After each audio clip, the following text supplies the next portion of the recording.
WIAC 740 presenta Delvis Grisel y compañía.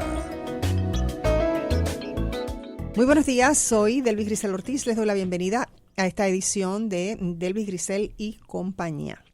Bueno, hoy vamos a hablar de el alto costo de la vida que estamos enfrentando, que todos los días yo creo que nos levantamos pensando en cómo resolveré la vida hoy y cómo ese impacto tan grande que tenemos en tantísimas cosas está impactando y va a impactar nuestra economía de aquí en adelante.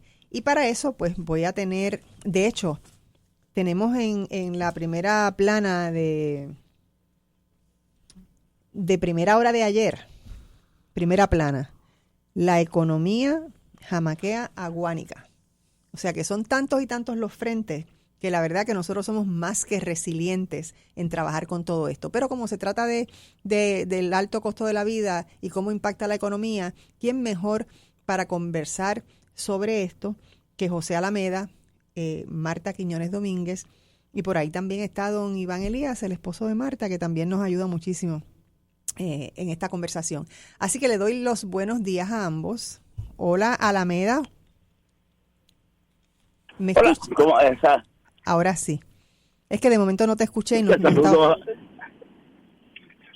estaba segura si ¿me escucha estaba. ahora? ¿Me escucha? Sí, te escucho perfectamente. ¿Me escucha? Gracias por estar aquí, Sí, Alameda. saludos a ti. Uh-huh. ¿Cómo no? Que estabas medio perdido, ¿sabes? Menos mal que te rescaté. Bueno, y saludos a Marta. Buenos días, Marta. Saludos a todos y a todas. Gracias por invitarme nuevamente. Bueno, tú sabes que ya tú eres asidua aquí, Iván también, y Alameda pues también, pero lo que pasa es que le ha dado con estar perdido últimamente. Pero bueno, vamos a darle un break a Alameda de que empiece, porque hace tiempo que no viene, Sí, ¿verdad? ¿Qué tú crees? problema. Así que Alameda. Le damos a los hombres el privilegio. Exactamente, te vamos a dar el privilegio de comenzar con el tema, Alameda. Tanta amabilidad me confunde, decía mi abuelo. Ok, saludos, Marta, saludos. Saludos. Mira, vamos a empezar fundamentalmente con ¿qué determina? Ay, Dios mío, ahora. Si estuvieran Agua. aquí, te hubieran dado una ricola que tiene aquí Delvis. Exacto. Mira, ¿qué determina el costo de vida? Uh-huh. Pues fundamentalmente los precios, ¿no? Y esos precios se afectan por los costos de producción. En el caso de Puerto Rico, nosotros importamos la gran mayoría de las cosas. Y en ese sentido, la inflación viene colada por los costos de las importaciones. En las importaciones, obviamente, tenemos los costos de producción a nivel internacional de los alimentos. Si tú miras los precios, hay una página de los precios de la FAO. La FAO es una organización que mide los precios de los costos de los alimentos de las Naciones Unidas. Yo siempre estoy mirando esa página porque hace tiempo no la veo, pero ahí se ve cómo se cuelan los costos del azúcar, de la cebada, de la materia prima fundamentalmente agrícola a nivel global, que afecta prácticamente todos los alimentos. En este caso, pues obviamente esos costos de la energía también están incluidos por ahí, los costos del petróleo, los costos del diésel, de los combustibles, de los derivados, que son bases para la producción a nivel internacional. En ese sentido, pues Puerto Rico, al importar la gran mayoría de nuestros productos, tanto agrícolas como de otra necesidad industrial, pues se cuela unos precios adicionales, un plus, ¿verdad? Y entonces se une, obviamente, como decía, la necesidad se une con el hambre, decía mi abuelo, y esta situación en Puerto Rico es que tú tienes una alta concentración en la estructura de producción y distribución, especialmente de distribución en Puerto Rico. Eso casi nadie lo ha trabajado, pero Puerto Rico, yo hipotetizo, ¿verdad?, que tiene un nivel de concentración industrial posiblemente más alto que Estados Unidos y que otras economías. ¿Qué significa eso? Pues que tú tienes pocas empresas controlando gran cantidad de la producción, de la distribución en Puerto Rico. Obviamente no voy a decir nombre, ¿verdad? Porque se vayan a molestar, pero todos lo sabemos que la distribución de los almacenes pues tiene una alta concentración. Exactamente, controlada, y eso hace que posiblemente los markups sean más altos. Recuerdo, por ejemplo, que yo le hice un estudio a los camioneros de las tarifas y fueron dos de estas instituciones que yo digo fueron al negociador de transportación diciendo de que ellos no pagaban las tarifas nuevas a los camioneros que había establecido por ley la legislatura en Puerto Rico, pero tampoco pagaban la anterior, que ellos lo que hacían era que negociaban con ellos.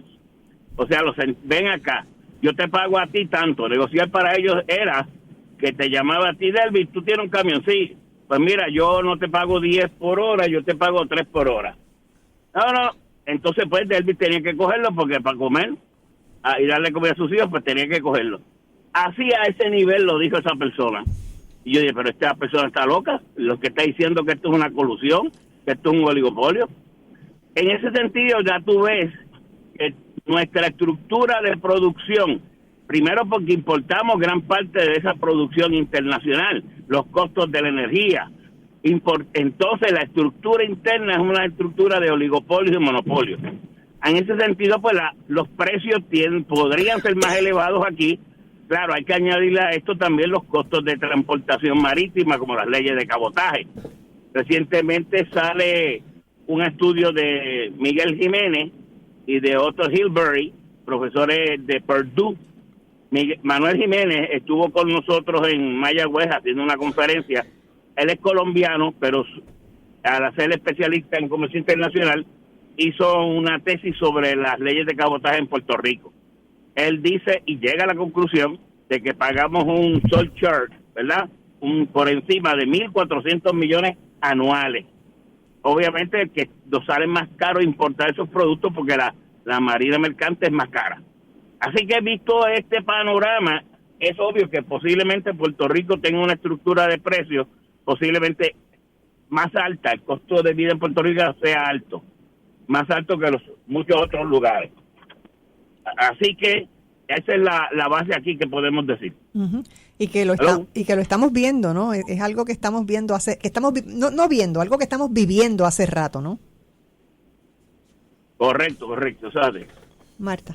Entonces deja a Marta para que siga por ahí. Seguro, ahí viene Marta. No, pero puede ser Iván, pero bueno, aquí dentro del debate que tenemos que ir introduciendo ¿existe la competencia perfecta que todo el mundo habla y todo el mundo justifica o vivimos en la competencia imperfecta? Porque nuestros estudios de economía siempre se enfocan en la competencia perfecta y nunca hablan de lo que acaba de hablar Alameda, esos oligopolios y monopolios que controlan todo y que determinan los precios, ¿no? Y por eso era que supuestamente no debe existir la competencia imperfecta.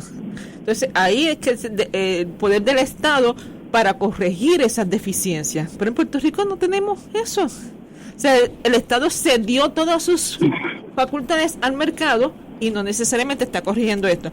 Pero bueno, también dentro de lo que está mencionando Alameda, el transporte marítimo es clave en Puerto Rico. Está controlado por 3 industrias nada más, o sea, oligopolios. Esas 3 industrias determinan de dónde van a venir los productos a Puerto Rico y la frecuencia, pero también determinan con sus precios. Y es parte de los elementos importantes que tenemos que analizar cuando analizamos el costo de vida. Fíjate que teníamos que hablar del aumento sostenido de los precios, de la inflación. El gobierno dice que en Puerto Rico no hay inflación porque es un indicador que es un promedio ponderado y por lo tanto los datos extremos pues manejan el numerito. Pero cuando lo desagregamos por diferentes productos, vamos a ver que existe inflación en los productos alimenticios. Si no, vaya usted a hacer la compra y va a ver que cada vez le da menos, ¿no?, el dinero que lleva, la misma cantidad, si es fijo, para comprar los bienes y servicios. Nada más cogen el arroz de 3 libras. Ya va por $2 y es un producto de primera necesidad. Hablemos del café, hablemos de la leche, hablemos del aceite, ¿verdad?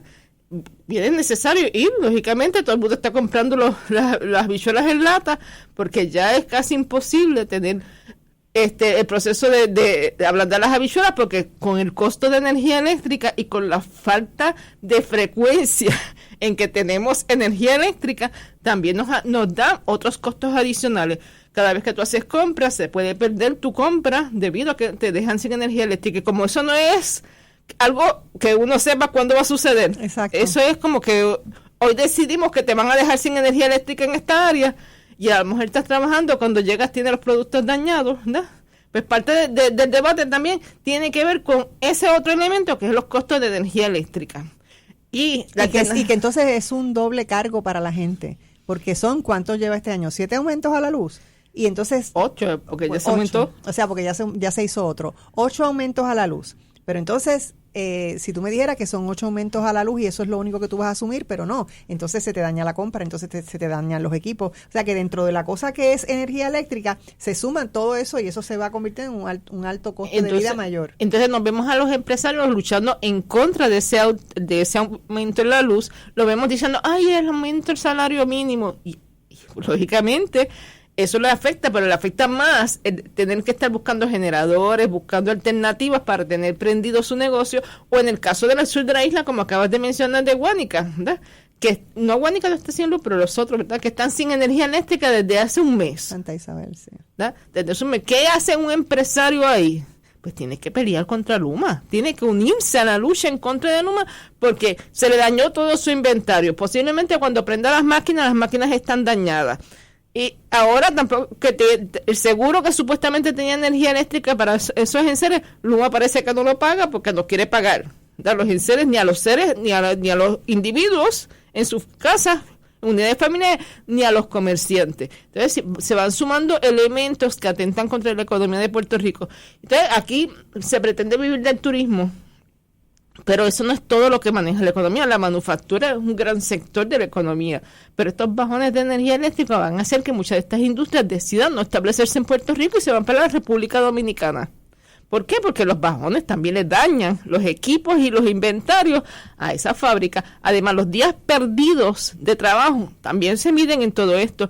Y yo no he visto ni siquiera a Alameda presentándose con un estudio econométrico que nos diga cuánto nos ha costado Luma a todos nosotros y en la economía de Puerto Rico, porque es importante hacer esa evaluación, ese análisis. Hace tiempo yo vengo diciendo, ¿dónde está? Para que el gobierno presente un estudio econométrico que nos diga todos los daños que ha generado Luma, no solamente a nosotros los ciudadanos, sino a todos los sectores de la economía de Puerto Rico que han tenido que reinvertir en placas solares o en generadores, pero además de eso que continuamente están enfrentando este aumento o disminución de la energía eléctrica, porque algunas veces llega energía eléctrica con un poquitito así, que logra prender alguna bombillita, pero así tú no manejas tampoco las máquinas. Creo que Iván va...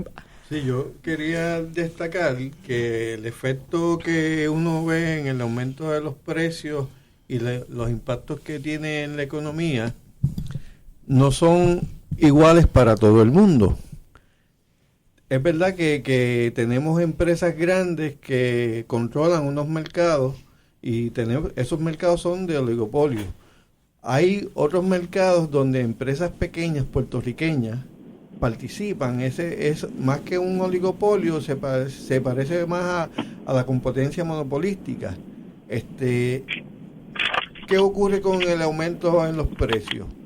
Para las empresas pequeñas, su aumento en los precios reduce la demanda que ellos tienen en sus negocios y eso limita la capacidad de ellos manejar, y en la práctica termina siendo un efecto donde las empresas pequeñas van desapareciendo y aumenta la concentración en manos de las empresas más grandes.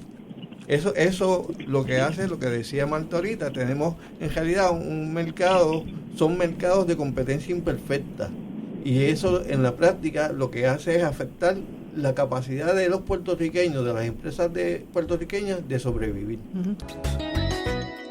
Estamos de regreso en Delvis Grisel y compañía y continuamos esta conversación sobre el alto costo de la vida y su impacto en la economía. Alameda, tus pensamientos. ¿Ya tú le preparaste el estudio Déjame- ese que quiere Marta? ¿Qué Marta quiere? Marta, ¿No la escuchaste? ¿cuál estudio? No el la escuchaste. estudio económico no. del costo que tiene Luma a la economía de Puerto Rico, tanto a los individuos como a las empresas. Eso yo lo escribí ya y salió del Nuevo Día. ¿Cuánto es el costo social de Luma? Ya yo lo escribí. Pues Eso dale. está allí. Pues Búscalo dilo. por ahí. Pues di cuánto es, dale. No me acuerdo. O sea, mira, sí, son como 800 millones. En el yo tomé el contrato de ellos, van a tener de 15 años, ¿verdad? Eso fue hace como 2 años que lo hice. Suponía que toda esta cosa de Taylor Swift que se iba a acabar, pero esto parece que nunca acaba, el ajuste de deuda y se haya hecho el ajuste de deuda ya finalmente. Bueno, pero ¿qué yo hice? Yo dije, bueno, ¿cuánto nos costaba la Autoridad de Energía Eléctrica operar la transmisión y distribución? No me acuerdo los números ahora, ¿verdad? X. Ahora, ¿cuánto nos cuesta Luma operar la transmisión y distribución? Ajustado a los precios y la inflación, toda esa cosa. Luma te cobra por un fee que se va a ir ajustando a través del tiempo, ¿verdad? Como 150 millones. Segundo, Luma te ajusta a la inflación. Tiene lo que se llaman los economistas indexation. Indexation es que tú ajustas tu salario o lo que se pague a los costos de aumentos de los precios. Tercero, tiene lo que se llama pass-through expenditure. Eso en apéndice 11. Esa es la belleza del contrato. Es una belleza porque todos los costos y los gastos, él se lo transfiere a la autoridad. Fíjate que es contrario a la alianza público-privada, haciendo una nota al calce aquí, porque la alianza público-privada te trae capital, porque la empresa privada, la pública está quebrada. Esta no, esta viene a buscar capital, con los de FEMA. Entonces, tiene otro elemento más, que no me acuerdo ahora cuál es, pero entre esos 4, trajeron ahí una camada de vicepresidentes, que es una cosa increíble. Si usted creía que la estructura de la autoridad era costosa, no, bendito nada. Nada. Entonces, ¿qué sucede? Que cuando tú comparas esas dos, ¿cuánto nos costaba con la autoridad? ¿Cuánto nos cuesta Luma ahora? La operación de Luma es más cara por 800 y pico millones. ¿Ves? Entonces, todo esto hace que Puerto Rico sea el gobierno, como yo digo, nosotros estamos trabajando con un enemigo que es Luma y con la Junta de Supervisión Fiscal, pero también tenemos traidores, que es el gobierno, la alianza público-privada, la corporación esta pública es otro traidor, porque en vez de defender al pueblo, defiende a la empresa privada. Es una cosa increíble. Entonces nadie se da cuenta y entonces es como si pasan las cosas por el lado. El gobernador te dice todos los días, estoy enfogonado, ahí ya estoy perdiendo la paciencia, pero la paciencia se le va al otro día, se le calma, porque entonces Luma sigue haciendo disparate y entonces sigue diciendo, estoy perdiendo la paciencia, pero se calma al otro día. Por Dios, el que perdió la paciencia es el pueblo de Puerto Rico, tanto con Luma como con él, con el gobernador. Bueno, pero ya me fui en un viaje aquí. Bueno, porque es pero esta Marta me trae aquí malos recuerdos, caramba. Mira, hablando malo. qué bárbaro. Se le olvida que está en la radio. No se te olvide que estás en la radio, no puedes hablar malo. Bueno, Iván, sí, Iván. Ya mismo. Iván. Yo quería hablar Mira. sobre Tengo que ponerte un bip. Ajá. hablar sobre Luma y el impacto que produce Luma. En la práctica, el impacto de Luma no es solamente no está contabilizado todo, hay parte que no está contabilizada, son las externalidades que produce Luma. En el caso de Luma, para poder atender el tema de los problemas que ocasiona la vegetación, Luma quiere deforestar, repito, deforestar, no es desganchar. No es podar. No es podar, es deforestar cerca del 3% del territorio de Puerto Rico. 3% de nuestra patria Luma quiere deforestar en ese proyecto de limpiar la vegetación en 16,000 millas de línea de transmisión, distribución, etcétera. Eso tiene un impacto en el medio ambiente, en la salud de la gente, etcétera, y esos son costos que no están incorporados a las condiciones que paga la gente. Los costos, ese tipo de costos, recuerden que las personas tienen un salario, un ingreso. Ese ingreso no cambia de día a día. Inclusive a veces tardan décadas a veces en cambiar los salarios de los empleados. Pero el salario real, es decir, la cantidad de cosas que la gente puede comprar con ese salario que se llama nominal, en la práctica, con los aumentos en los precios o con la parte del ingreso que utilizaba para consumo y ahora tiene que utilizarlo para protegerse de los impactos negativos de la deforestación o el tema de la salud, lo que se provoca en términos de daños a la salud de las personas, eso le reduce la capacidad de compra de las personas. En el caso de Luma, en el caso del tema del alternador de Santa Isabel, ¿verdad? La información que a mí me llegó es que los empleados del UTIEL habían evaluado el alternador en Cagua, antes de sacarlo de Cagua. Y cuando llega a Santa Isabel, los empleados de Luma lo conectaron al GB y lo dañaron por incapacidad, por no saber cómo se hacen las cosas. Lo conectaron, los transformadores lo que hacen es cambiar voltaje, niveles de voltaje. La función que iba a cumplir era coger el voltaje de transmisión y bajarlo a un voltaje más bajo. Pues ese bajón de voltaje ellos lo cambiaron al GB, y entonces lo que hicieron, el voltaje que querían bajar, en realidad lo subieron y dañaron el transformador de esa forma. Esa es la información que me llegó a mí. Le toca a la gente de Luma decir que ellos no lo hicieron, pero como ellos no quieren explicar qué fue lo que pasó, pues entonces uno tiene que decirlo. Exacto. Mira, pero volviendo a nuestro tema que teníamos originalmente, cojamos a las personas que ganan $10.50 a la hora ahora, ¿verdad? Esas personas al año pueden estar ganando aproximadamente $26,000, un poquito más, un poquito menos. Pero si tú coges todos los aumentos, o sea, si tú gastas $200 en la compra, como mínimo, ¿verdad? Para una familia de 2, ¿verdad? Que eso no es real, pero bueno, es parte de eso. Si gastas... Pero me vas a decir a mí, en mi casa somos 2 nada más, y eso y más se gasta. Por eso y más se gasta. Pero estoy haciendo bien maceta. Sí, exacto. Se gasta $300 en el auto, porque los autos ya no están baratos, ¿verdad? Más la gasolina del auto, que te puede gastar $200 entre gasolina y peaje. Y tú dices 300 y estás siendo generosa, porque eso está entre 500 y 700. Yo lo sé, pero hasta que el carro más bobo, hasta el carro más bobo, Pero si vas sumando $50 en agua, ¿verdad? Poquito, pero... Siendo generosa también. Y $200 a $300 en energía eléctrica, ¿verdad? Eso es una familia que está trabajando, que no está en la casa, pero que paga ese montón de energía eléctrica. Así que cuando tú vienes a ver, no le sobra nada. Entonces, si a eso se le añade que el costo del aumento en los alquileres subió, ¿verdad? De $800 a $2,000 debido a la ley 22 y estoy enredo con los Airbnb y todas las cosas estas. Entonces, si tú ganas $2,016 mensuales y tienes que pagar $2,000 en renta, ¿verdad? Pues entonces no te sobra nada. ¿Y qué sucede con eso? Pues si no hacemos algo, el problema es que la gente se va a ir, porque la gente trabaja y no sobrevive. Y eso es parte de lo que nosotros tenemos que estar evaluando cuando evaluamos el costo de vida. Entonces, ahorita estaba mencionando que la inflación, que es importante que lo veamos, no ataca a todos los sectores de la misma manera. Nosotros vemos la inflación cuando nosotros vamos a echar gasolina, que vemos que el precio sube y baja.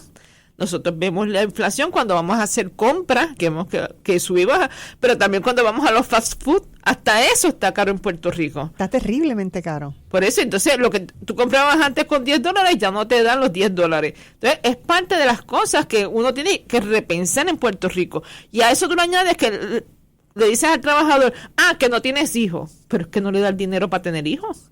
Y si lo único que puede pagar con $800 es una casita con un solo cuarto. Pues entonces, ¿dónde va a meter el niño? Se siguen uniendo otros factores que son importantes, y a eso también se une que las familias que son más envejecidas, ¿verdad? Pues tampoco le dan dinero. $500 que te puede llegar de seguro social se va, ¿no? Y a lo mejor te llegan 1,000, pero se va también. O sea, porque entre los medicamentos, y aunque lo cubran los planes médicos, pero siempre hay unos medicamentos que no cubren, entre los alimentos apropiados para una familia. Y el cable TV, que es una cosa que Bueno, a lo mejor mucha gente lo usa. prescindes de eso, pero entonces no tienes internet. Entonces aquí en Puerto Exacto. Rico pretenden que todo el mundo esté conectado. Conéctate aquí para que veas esto. Yo digo, pero hay gente que no le da dinero para pagar internet. Y entonces muchas de esas familias están completamente desinformadas Aisladas. porque no se enteraron del asunto por internet. Y hago referencia, en Barceloneta reparten todos los viernes unas comidas. Una iglesia le dan unos fondos federales para repartir comida. Entonces yo pregunté, porque yo veía todos los viernes esa fila de automóviles ahí cada vez que pasaba, y pregunté, y me dijeron, que están repartiendo comida. ¿Y cómo la gente se entera? Se tienen que inscribir por internet y solicitar un turno por internet. Y yo, ok. ¿Y cómo hace la gente que no tiene automóvil para llegar hasta allí y solicitar la comida? Que pueden necesitarlo, ¿no? Pues no hay forma. Pues a esas personas no les toca. A menos que te llegue. Y sobre todo si no tienes internet, tampoco te toca. Entonces tenemos un montón de personas de 80 años o más que no manejan las redes sociales, que no pueden caminar o conducir hasta allí, que no tienen un familiar, porque los familiares tienen que trabajar, ¿verdad? Que los lleve a hacer una cola de una o 2 horas en su automóvil. Entonces no le toca ese tipo de alimento. Entonces estamos repartiendo mal también las ayudas, en vez de llevarlo a donde tenemos que llegar. Y los municipios tienen censo de dónde están los ancianos, de dónde están las personas con necesidad, porque lo tienen hecho. Esa parte yo sé que los municipios lo tienen. Pues es más fácil darle ese listado, que vayan casa por casa repartiéndole. Y así se llega a más gente. Pero la forma que estamos manejando es, te conectas en internet y haces esto, el malvete electrónico. La gente que no tiene internet, pues entonces se pierden con esto del malvete electrónico. Entonces continuamente vemos que nosotros estamos dejando bolsillos de gente que se quedan fuera. Eso también tiene que ver con la inflación, porque entonces te obligan a pagar internet. Entonces la gente dice, todo el mundo tiene un celular con internet. Sí, pero no todo el mundo sabe manejar y buscar cosas en internet. Dímelo a mí, que soy tecnoimpedida absoluta. A Quiñones Domínguez e Iván Elías sobre el alto costo de vida en Puerto Rico y su impacto en la economía. Alameda, ¿hay soluciones para esto? ¿Hay algo que no se está haciendo? Digo, hay muchas cosas que no se están haciendo aquí, pero ¿qué cosas principales ustedes piensan que deberían estar haciéndose, que ayudarían un poco con todo esto y no se están haciendo? Alameda. Mira, antes de entrar en eso, yo vi una discusión de Marta y de Iván sobre la cuestión de mercados perfectos y mercados imperfectos, y quería clarificar eso porque la gente a lo mejor no entiende. En economía, cuando tú dices mercado competitivo o de competencia, es que tú tienes muchos compradores que ejercen competencia entre los compradores por comprar. Cuando los compradores ejercen la competencia por comprar, los precios suben. Es como una subasta, ¿verdad? Entonces, cuando los vendedores ejercen la competencia y hay muchos vendedores en el mercado, pues los precios bajan, porque los precios tienden a bajar cuando están solos. Ahora, el mercado es cuando tú unes esas dos fuerzas. Y ahí se determina un precio que es bueno, óptimo para el comprador y bueno para los vendedores.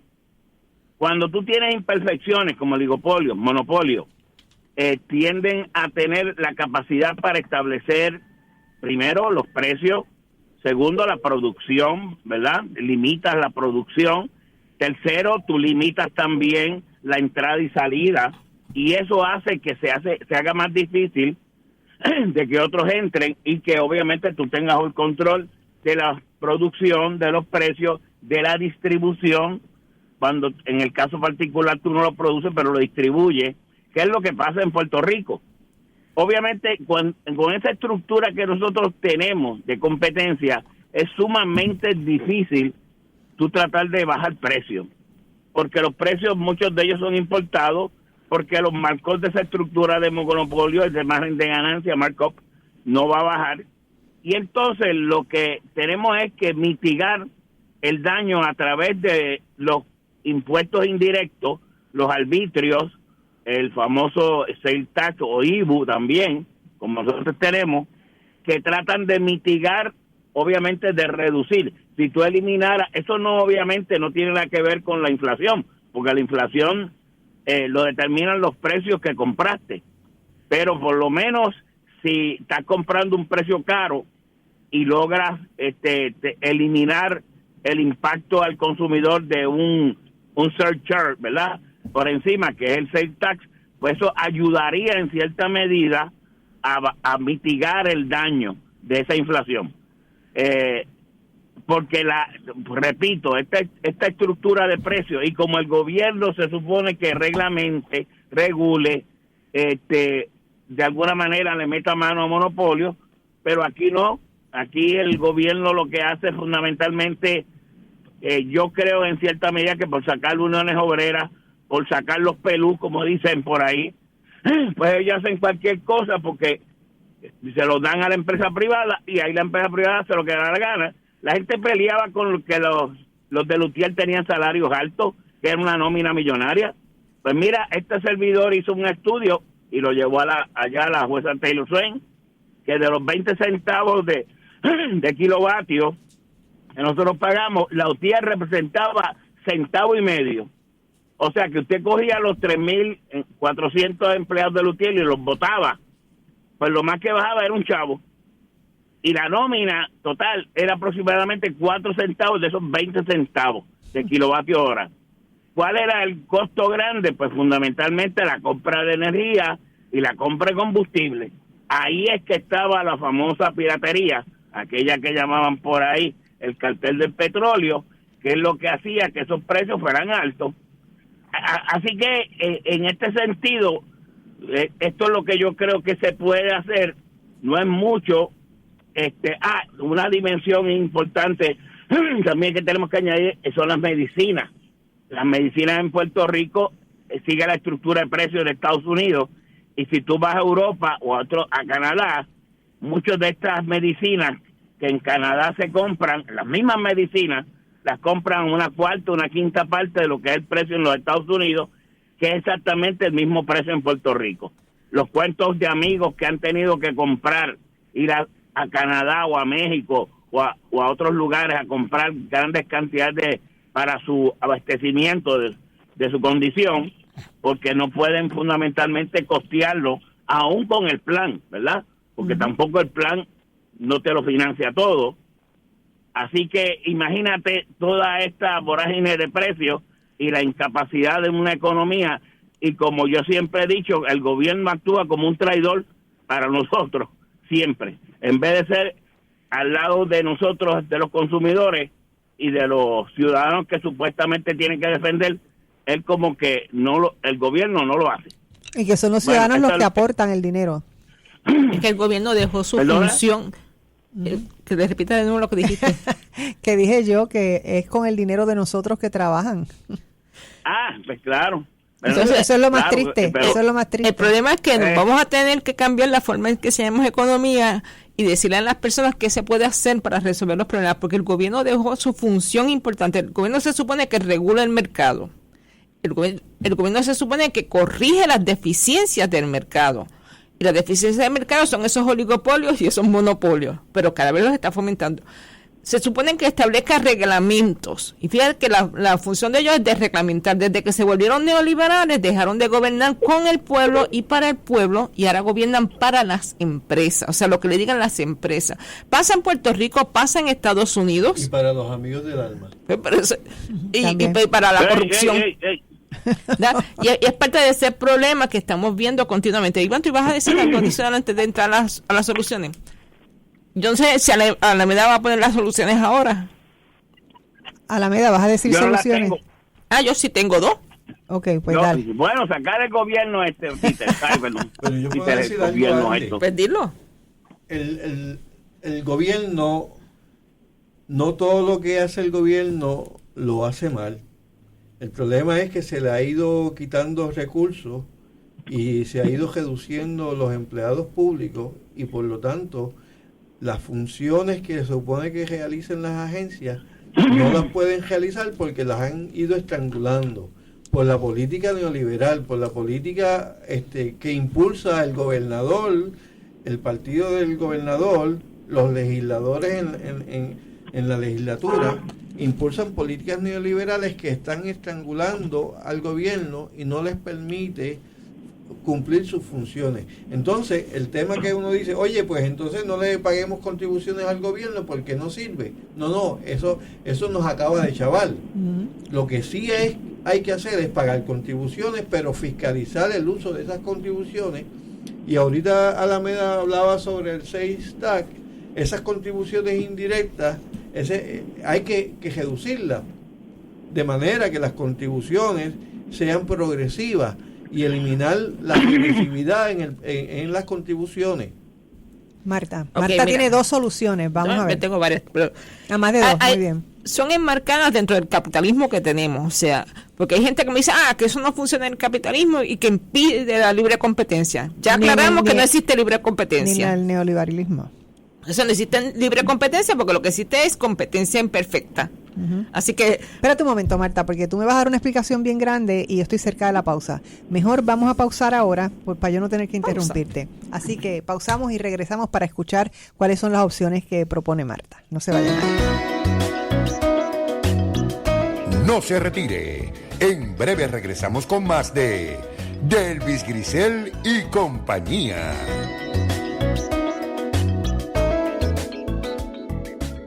¿Te enteraste? Está de vuelta el arroz Goya que tanto nos gusta. Nuestro arroz Goya USA, el original, el que tiene menos granos partidos. Búscalo ahora en tu supermercado. Arroz Goya, grano mediano, con el sello USA, el que nos encanta por su delicioso olor, por su sabor, porque es sueltecito, granosito y agarra el mejor sabor. Tú mereces lo mejor. Arroz Goya, grano mediano, sembrado y cosechado en USA. Hoy voy a prepararlo con salchichas. No. Mejor con corned beef. Ángel Oliveras, Héctor Iván Díaz y Moraima Rivera unen sus voces y experiencia a un grupo de profesionales para traerles Punto por Punto. De lunes a jueves a las 12 del mediodía, por aquí, por WIAC 740 San Juan, WISA en Isabela y WIAC en Cabo Rojo. Y en internet por www.wiac740.com. Todas las mañanas te espera Línea Abierta por WIAC 740 de 9 a 10 de la mañana para que tú seas el protagonista con tus llamadas y disfrutes de buena música. Línea Abierta por WIAC 740. Y ahora regresamos con más de Delvis Grisel y compañía. Estamos de regreso en Delvis Grisel y compañía y continuamos hablando en la mañana de hoy con esta conversación intensa, porque ha sido una conversación intensa entre Marta Quiñones Domínguez, José Alameda e Iván Elías sobre los altos costos de la vida y el impacto en la economía. Pero bueno, a esta fecha que ya estamos cerca del final del programa, Marta tiene soluciones a este problema. Soluciones, como señalé anteriormente, soluciones posibles dentro del capitalismo que tenemos en Puerto Rico, ¿verdad? Porque hay gente que dice que aquí hay libre competencia, pues ya aclaramos que no hay libre competencia. Segundo, también es importante aclarar que la función del Estado hay que volverlas a recuperar.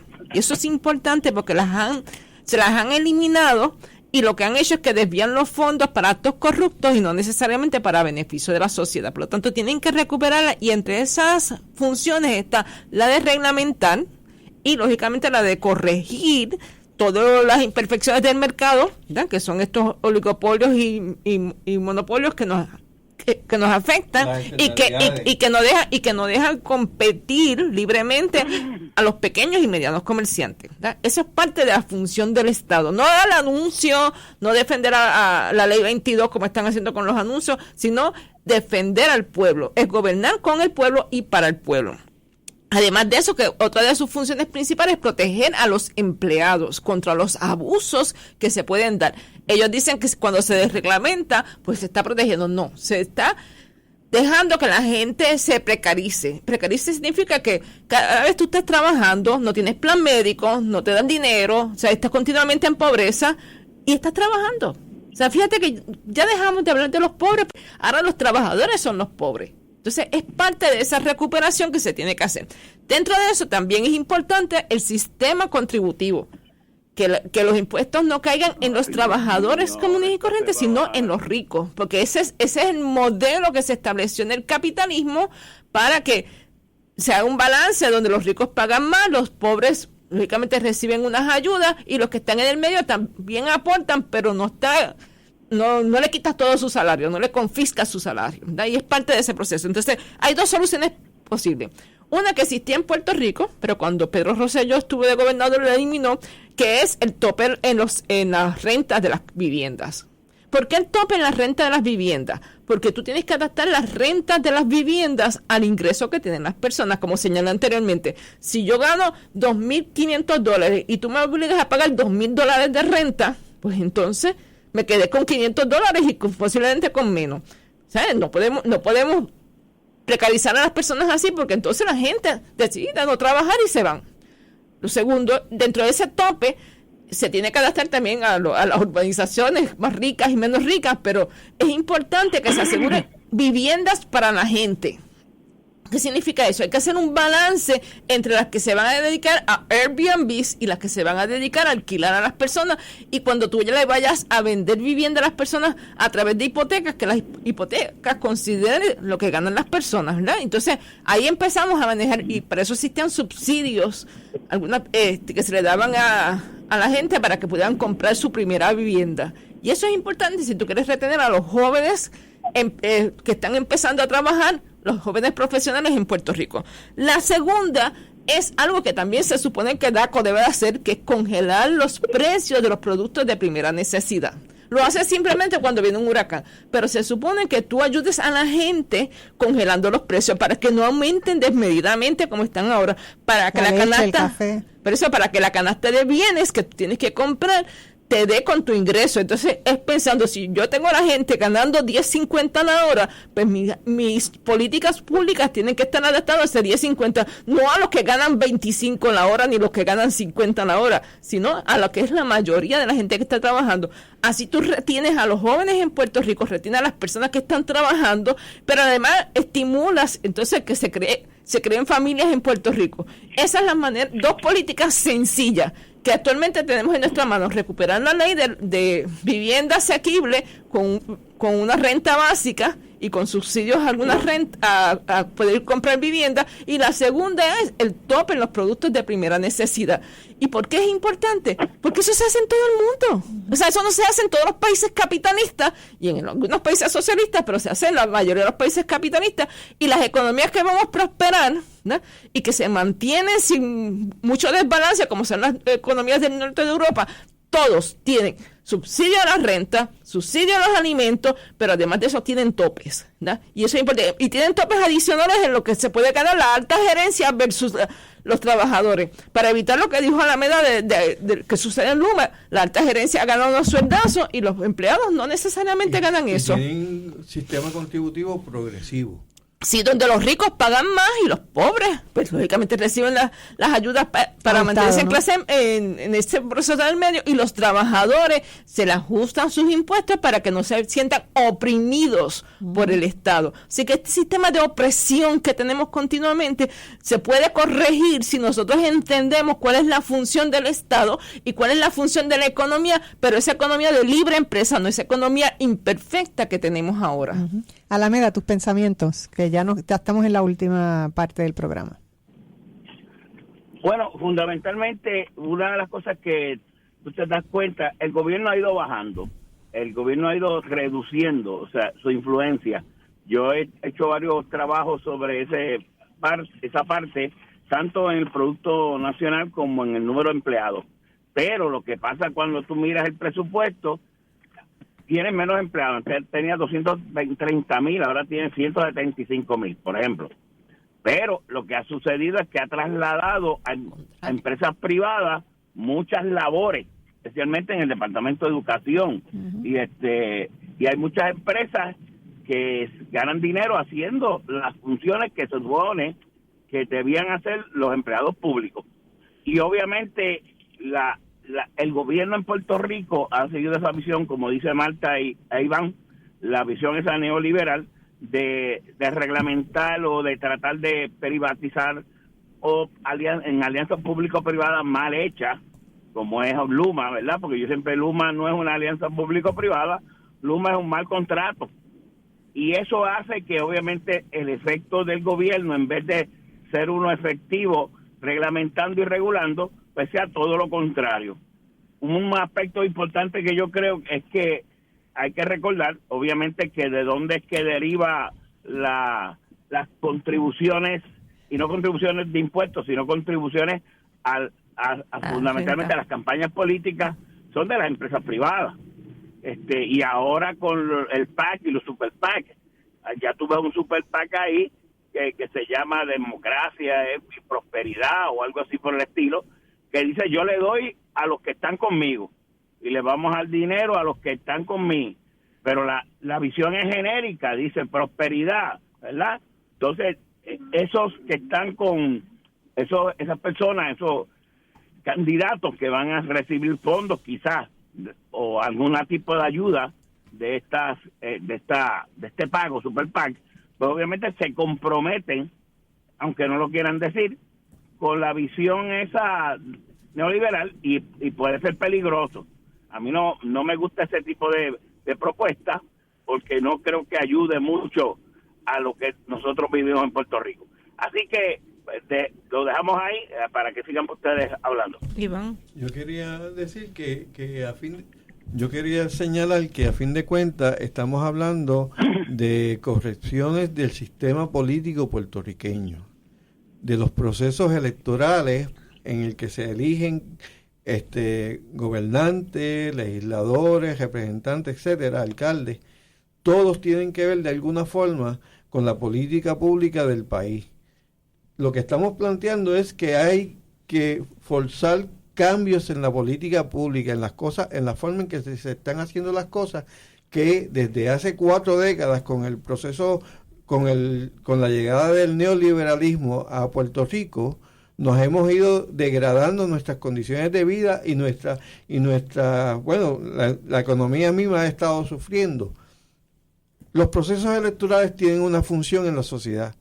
Los puertorriqueños tienen, en el caso de las elecciones que vienen ahora, y en todos los procesos electorales, tomar en consideración cómo su voto, si van a participar en las elecciones, cómo su voto puede lograr mejorar las condiciones de política pública que se discuten en el país. No, y yo creo que en este momento, en lo que queda de aquí a las elecciones, y que estoy viendo en muchas agrupaciones, muchas fundaciones, mucha gente que está confrontando ya a los candidatos y haciéndole preguntas. ¿Qué es lo que usted va a ofrecer en dirección de esta preocupación que yo tengo?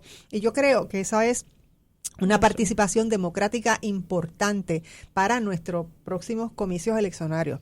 En la medida que nosotros como votantes estemos pendientes, estemos alertas a educarnos, estemos todo el tiempo, hay que hacerle las preguntas, no se puede votar porque tienen una linda cara. Sencillamente hay que decirle, por ejemplo, en el caso del asunto de la Ley 22, que hay una organización que se llama El Otro Puerto Rico, que tiene una propuesta y está haciendo unos requerimientos específicos y diciendo, aquí hay que hacer esto es lo que es correcto porque tenemos este problema. ¿Qué es lo que ustedes me van a decir al respecto? Y asimismo hay otras organizaciones y cada vez tiene que haber más gente cuestionando a los que están aspirando, porque es la única forma, pienso yo, de hacer esa transformación, porque ya no se puede, sencillamente en este país ya no se puede votar porque aquel ha sido el partido de mi papá, de mi abuelo y del otro.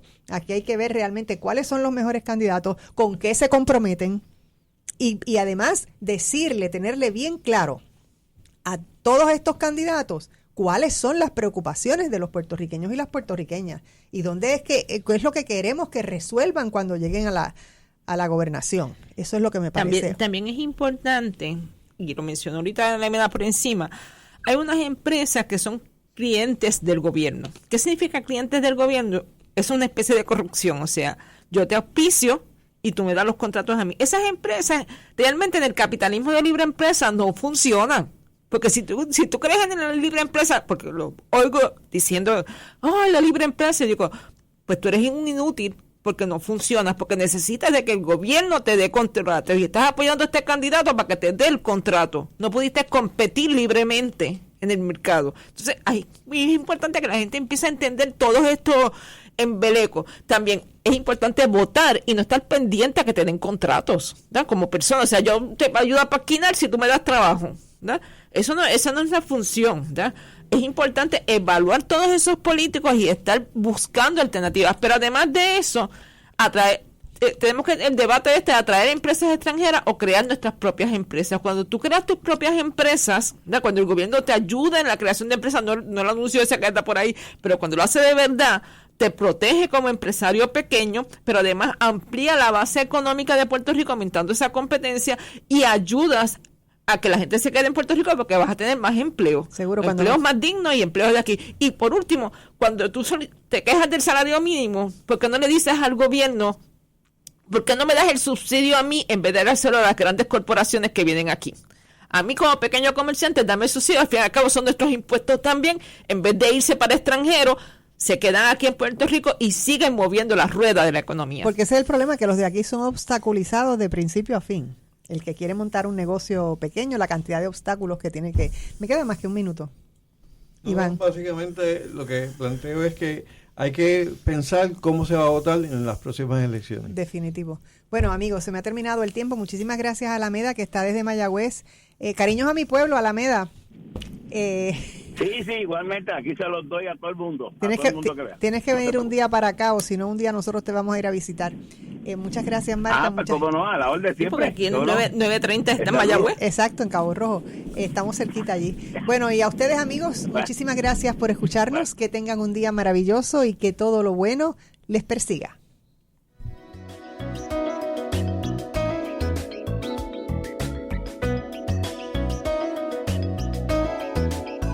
WIAC 740